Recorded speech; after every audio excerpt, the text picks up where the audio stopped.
Hey guys, welcome back with me again in this channel. On today's tutorial, I'm going to show you how you can automatically upload your ongoing editing projects to your CapCut space.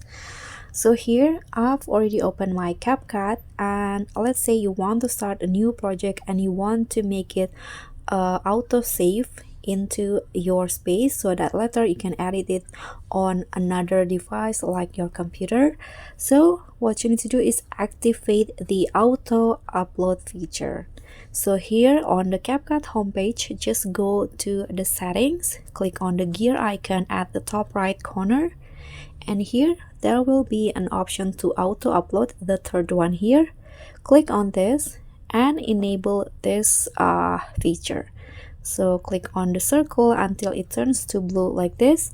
Here you can choose the where is the project will be uploaded to. Click on this. If you have more than one space, you can choose between the space here and select. You can also adjust the data that you use when you're uploading and the size limit.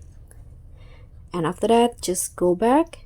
So later when you start a new project, your project will be, look at this, your project will be automatically uploaded to the CapCut space. So thank you so much for watching. Don't forget to like, comment, and subscribe. Also click on thanks. Bye!